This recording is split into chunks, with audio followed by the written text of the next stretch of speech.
সিঙ্গুরে যাদের জমি কেড়ে নিয়েছিল সেই মামলা আমি করেছিলাম। যেদিনকে কলকাতা হাইকোর্টে হেরে গিয়েছিলাম, চোখ দিয়ে কন্যার জল বেরিয়েছিল।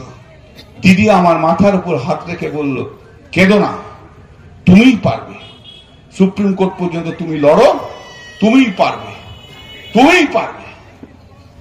ঈশ্বরের আশীর্বাদ, মা বাবার আশীর্বাদ আর দিদির আশীর্বাদ, তাই সিঙ্গুরের লড়াইয়ে সেই কৃষকদের চাকরি আমি ফেরত পাঠিয়েছি, ফেরত দিয়েছি। আমরাই করি, আমরা কখনো কেড়ে নিই না, আমরা কখনো মুখের গ্রাস কেড়ে নিই না। অভিজিৎ গঙ্গোপাধ্যায়, আপনি মুখের গ্রাস কেড়েছেন। আমরা মানুষের পাশে থেকে মানুষকে খাবার দিয়ে জোগাড় করার চেষ্টা করি, তার মুখে দুমুঠো ভাত তুলে দেওয়ার চেষ্টা করি। এই হচ্ছে তৃণমূল কংগ্রেস, এই হচ্ছে তৃণমূল কংগ্রেস। আমরা করি, আমরা লড়ব, আমরা করব। আপনি অভিজিৎ গঙ্গোপাধ্যায়, আপনি বিচার ব্যবস্থার কুলাঙ্গার হিসেবে চিরকাল ভারতবর্ষে রয়ে যাবে। হয়তো হবে ওকে দেবাংশুকে জেতাতে হবে, দেবাংশুকে না জেতালে এইরকম পাক এসব ঠান্ডাবাজ বিচারকরা তৈরি হবে। এদের মতো আরো অনেক বিচারক, তারা মনে মনে ভাববে, ঠিক আছে বাবা, এখন কেন্দ্রীয় সরকারে যারা আছে তাদের সঙ্গে হাত মিলিয়ে রাখি, রিটায়ার করার পর আমিও একটা এমপি কিংবা আমিও একটা গভর্নর হয়ে যাব। এই জায়গা কিন্তু ভাঙতে হবে আপনাদের উপর বড্ড দায়িত্ব। ভারতবর্ষের মানুষ কিন্তু আপনাদের দিকে তাকিয়ে আছে, জেনে রাখবেন। ভারতবর্ষের মানুষ আজকে আপনাদের দিকে তাকিয়ে আছে।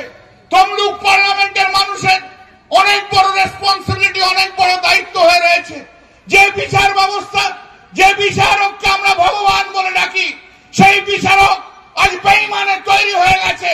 তার বিরুদ্ধে উত্তর দিতে হবে তো সেই গদ্দারদের, সেই বিশ্বাসঘাতকদের, সেই কুলাঙ্গারকে অ্যাপ্রোপ্রিয়েট শিক্ষা দিতে হবে, যেন ভারতবর্ষের মানুষের বিচার ব্যবস্থার প্রতি আস্থা থাকে।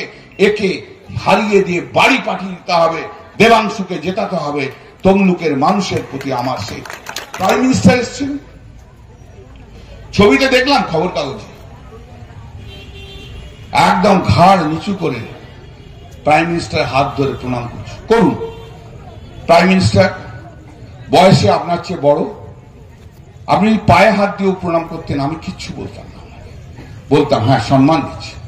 প্রাইম মিনিস্টার তো নেতা ভারতবর্ষের, সমালোচনা আমরা করব, তাকে হটানোর জন্য আমরা বলবো।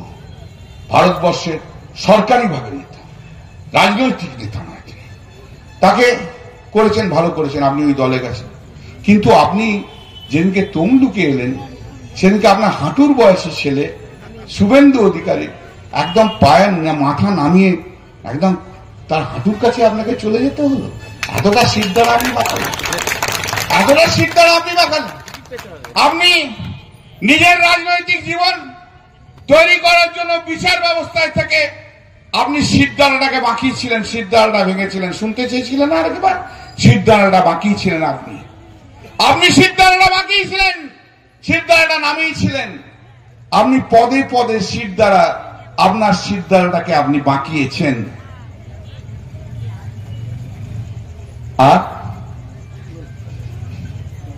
শুভেন্দু অধিকারীর কাছে যে আবার আপনি সিদ্ধারাটাকে আপনি বাঁকিয়ে দিলেন, মাথা ভেঙে দিলেন, সিদ্ধারা নামিয়ে দিলেন। তাই আমার শ্রীজাতর কবিতার দুটো লাইন মনে পড়ে, মানুষের সাথে মানুষ আসে, বিরুদ্ধতার ভিড় বাড়ায়, তোমরা মানুষ আমরা মানুষ, তফাৎ শুধু শির দাঁড়ায়, শির দাঁড়াতেই তফাৎ।